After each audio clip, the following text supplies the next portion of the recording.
Hello friends, नया इसमें आपका स्वागत है। जैसा कि हमारा टॉपिक चला था अनुपात समानुपात, ठीक है ना, ratio and proportion. Ratio and proportion में आगे मैं आज दो क्वेश्चनों की बात करूंगा, ठीक है। तो ज़्यादा समय लेता हूँ, इससे आपकी तरफ चलता हूँ क्वेश्चनों की ओर। देखिए, ए बी सी की कुल आय 6,060 रुपये दी हुई है। उनका खर्च 80%, 85%, 75%।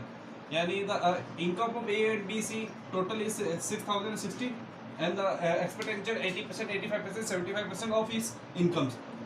और क्या सेविंग क्या इनकी 5:6:9, ठीक है। क्रमशः एक ही ए 5 बचाता, बी 6 बचाता, सी 9 बचाता। तो एक ही आई पूछिए। देखिए, ऐसे क्वेश्चनों में अब आप या तो पहले एक्स और वाई मन के करिए, या फिर आपको मैं जो तरीका बता रहा हूँ वो देखिए। क्या है कि सबसे पहले हमारे पास में क्या दी हुई है, इनकी बचत का अनुपात जो सीधा सीधा दिया वो लिख लेते हैं। सबसे पहले मैंने लिखा बचत यानी सेविंग का अनुपात क्या है, या ए बी सी, ठीक है। 5:6:9। अब देखिए, यहाँ मैं लिखूंगा आय का रेशियो। भाई आय का ही पूछा मुझे। अब आप बोलोगे आय का रेशियो तो दिया नहीं है, एक्सपेंडिचर का दिया है, तो मैं आय का रेशियो कैसे निकालूंगा। देखिए, आय का रेशियो निकालने के लिए मैं इधर स्पेस काम में ले लेता हूँ, ठीक है। देखिए, ये दिया हुआ है हमारे पास में ए कितना 80%। ए जो है 80% खर्च करता है, तो 80% को मैं सॉल्व करूंगा। मैंने बस वैसे डायरेक्ट याद होना चाहिए। आप इसका मतलब है कि 5 रुपये आपकी आय है और 4 रुपये आपका खर्च है। 80% आप खर्च करते हो, उसका मतलब क्या हुआ, 80% को मैंने सॉल्व किया। रेशियो में निकलता है, मैंने बताया था कि कभी भी परसेंटेज को सॉल्व करता है तो वो रेशियो आता है। इसका मतलब क्या है कि 5 रुपये तो आपकी आय है, इसको सॉल्व किया 80% को, और 4 रुपये आप खर्च करते हो।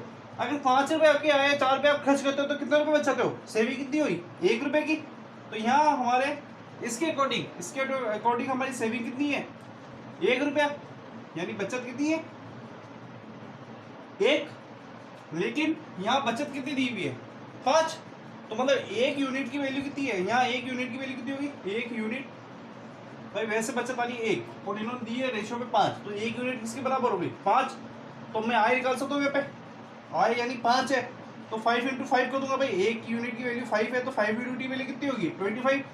तो आय कितनी होगी, ए की आय लिख दूँ, ए की आय कितनी हो जाएगी 5 × 5 कितनी हो गई 25। ऐसे ही बी की निकाल लूँ, बी की आय कैसे, अब 85 है, 85 को मैं सॉल्व करूंगा, 85/100 तो आएगा ये 17/20, ठीक है। 20 रुपये आपकी आय, 17 रुपये आप खर्च करते हो, तो कितने रुपये बचाते हो 3 रुपये।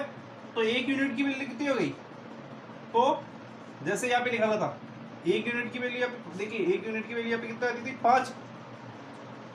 देखिए कैसे आ रही थी 5 यहाँ से, तो यहाँ पे क्या होगी 3, तो 1 यूनिट बराबर कितना होगा, देखिए यहाँ कितना है 3, सेविंग कितनी है यहाँ पे 3, और यहाँ पे कितनी आ रही है 6। तो 6 के अंदर अगर 3 का भाग दे दूंगा, भाई 5 के अंदर 1 का भाग ही दिया तो 5 ही आया था ना, 5 के अंदर 1 का भाग दिया तो 5 आया था, तो 1 यूनिट की वैल्यू 5 आ गई। अब 6 के अंदर क्या करेंगे 3 का भाग देंगे, 6 के अंदर 3 का भाग देंगे, 1 यूनिट की वैल्यू कितनी आ जाएगी बी के लिए 2। अब कितने आता है बता दूं कि बी के लिए 1 यूनिट बराबर कितनी आ जाएगी 2, 1 यूनिट बराबर आ जाएगी 2, तो 6 दूना 12, 1 यूनिट बराबर कितनी आएगी 2, तो इसकी बी की आय कितनी हो जाएगी, बी की आय। देखिए क्वेश्चन लंबा नहीं करेगा, आप इसको वहाँ सॉल्व करेंगे, और एक बार अगर आप कर ले होंगे, अगर आपकी प्रैक्टिस होगी, तो फटाफट आप ये चीजें लिखने की नहीं होती है, ये चीजें सीधे डायरेक्ट करनी होती है। तो बी की आय कितनी 20 रुपये, तो 20 × 2 करूंगा तो कितनी आ गई 40। अब सी के लिए भी लिखा लेंगे, भाई तीनों के लिए लिखा लेंगे, तभी तो हमारे पास में टोटल सी के लिए भी कितनी होगी, देखो 75/100, इसको सॉल्व करेंगे 25 × 3 = 75, 25 × 100, 4 रुपये आई थी, 3 रुपये हमने खर्च किए, तो 1 रुपये बचाते हैं। 1 यूनिट कितने 9 के बराबर, तो 1 यूनिट की वैल्यू कितनी हो गई 1 यूनिट, देखिए 9 के अंदर वापस 1 का भाग दूंगा, वही जो सारा किया मैं फटाफट बता रहा हूँ। तो 4 रुपये कमाता हूँ, 3 रुपये खर्च करता हूँ, तो 1 रुपये बचाता हूँ, तो 1 यूनिट किसके बराबर होगा इसकी 9 के। तो सी की आय कितनी हो गई 9 × 36, सी की आय कितनी हो गई 9 × 36। देखिए सी की निकाल ली, बी की निकाल ली, और यहाँ ए की निकाल ली, इन तीनों को रख दीजिए। ए की आय 25 लिख दी, ठीक है। बी की आय कितनी हो रही है 40 रख दी, सी की आय कितनी हो रही है 36 रख दी, ठीक है, ये रख दी। अब हमें क्या करना है, देखिए हमने सबसे पहले क्या कर लिया आय निकाल ली, अब देखिए ये 25, 40, 36 ये टोटल आय हमारी कितनी है, ए बी सी की कुल आय, यानी कुल इनकम हमारे पास में दी हुई है 6060 रुपए। तो मैं एक यूनिट की वैल्यू निकाल दूं तो मतलब टोटल आय कितनी हो गई, तो टोटल इनकम 25 प्लस 40 प्लस 36 ये अनुपात में, और हमारे पास जो एग्जैक्ट वैल्यू दी हुई है 6060 रुपए। तो एक की वैल्यू कितनी हो जाएगी, इन सबको जोड़ के इसके अंदर आपको बताता हूँ, ये सब आएगा 101 इक्वल टू हो गया 6060। तो एक यूनिट की वैल्यू क्या आएगी, एक यूनिट हो जाएगी हमारे पास 6060 के अंदर 106 का भाग लगाऊंगा तो एक यूनिट की वैल्यू हो जाएगी 60। कितनी आएगी एक यूनिट की वैल्यू 60। तो ए की आय कितनी है भाई, एक यूनिट बराबर आएगा 60। तो ए की आय 25 है तो 25 इंटू 60 कर दूं तो ए की आ जाएगी, तो ए की आय कितनी हो जाएगी 25 इंटू 60, 1500 रुपए आ गई है, ठीक है ना। तो ये है हमारी ए की आय। अगर आपसे बी की पूछे सी की पूछे तो आप यहाँ से लिखा सकते हैं। थोड़ा लंबा जरूर हो गया पर अगर आप प्रैक्टिस करोगे तो फटाफट आपको वैल्यू पता होगी 80% की, 85% की, 75% की, तो आप डायरेक्टली सॉल्व करके और यहाँ पे ये जो वैल्यू मैंने यहाँ से निकाली है ये आप डायरेक्ट निकाल के लिख सकते हो। फिर डायरेक्ट अपना क्वेश्चन जो है यहाँ तक ही है, ये हमारी प्रैक्टिस के ऊपर डिपेंड करता है। ओके, ये समझाने के लिए बताया मैंने। सबसे पहले क्या किया, बचत दी हुई थी, बचत को लिख लिया। आय हमारे पास में नहीं गिवन थी, एक्सपेंडिचर था, ठीक है। तो एक्सपेंडिचर जो था हमारा खर्च जो था उससे मैंने इनकी आय निकाली, एक की ए की आय निकाल ली, बी की आय निकाल ली, सी की आय निकाली। कैसे निकाली, परसेंटेज को सॉल्व किया, ये नीचे जो होती है वो आय, ऊपर हुआ खर्च, दोनों के बीच में अगर इनकम में से खर्चा घटा दूंगा तो हमारा सेविंग आएगी। सेविंग की यहाँ सेविंग की वैल्यू 1 है और यहाँ सेविंग की वैल्यू 5 है, तो 5 के अंदर 1 का भाग दूंगा तो 5 ही आएगी। तो एक यूनिट की वैल्यू कितनी आएगी 5, तो आई की वैल्यू कितनी होगी 25, ठीक है। ऐसे बी में गया, बी को सॉल्व किया तो 20 रुपये कमाता हूँ, 17 रुपये खर्च करता हूँ तो 3 रुपये बचता है। यहाँ 6 रुपये और यहाँ 3 रुपये, तो एक की वैल्यू कितनी हो जाएगी 6/3 यानी 2, तो एक यूनिट की वैल्यू 2 गई। तो यहाँ हमारे कुल कितने हमारे पास में, ठीक है, 20 रुपये आए हमारी। तो एक यूनिट की अगर 2 है तो 2 × 40, ऐसे सारी सॉल्व किया। लेके चलता हूँ हमको नेक्स्ट क्वेश्चन की ओर। नेक्स्ट क्वेश्चन है हमारा,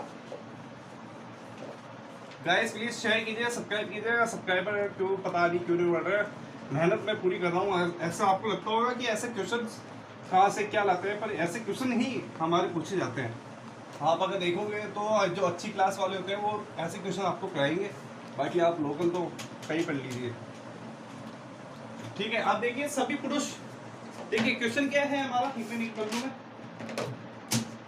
सभी पुरुष, मैं पढ़ करके हम लोग सभी पुरुष यानी ऑल मेल्स, सभी पुरुष व महिलाओं में बांटी गई सैलरी का अनुपात दिया हुआ है 6:5, जबकि एक पुरुष व एक महिला की सैलरी का अनुपात, भाई सभी पुरुष और एक पुरुष व एक महिला का अनुपात दिया हुआ है। पुरुष व महिलाओं की संख्याओं का अनुपात ज्ञात कीजिए। ऐसे क्वेश्चन को देखते ही समझ में नहीं आता क्या करें। तो सबसे पहले क्या करना है, सैलरी का अनुपात, ठीक है ना। यहाँ लिख लेता हूँ, पुरुष की जगह मैं पी लिख देता हूँ, ठीक है, और ये एम लिख दिया।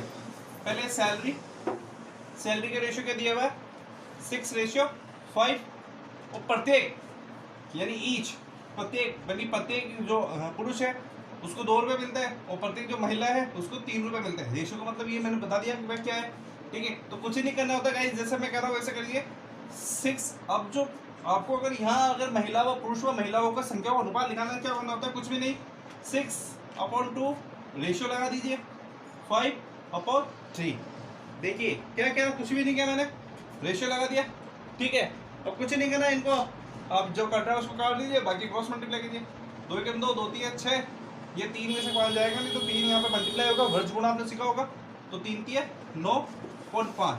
तो पुरुष कितने आ गए 9 और महिला कितनी आ गई 5, ठीक है। हमारा आंसर 100, ठीक है।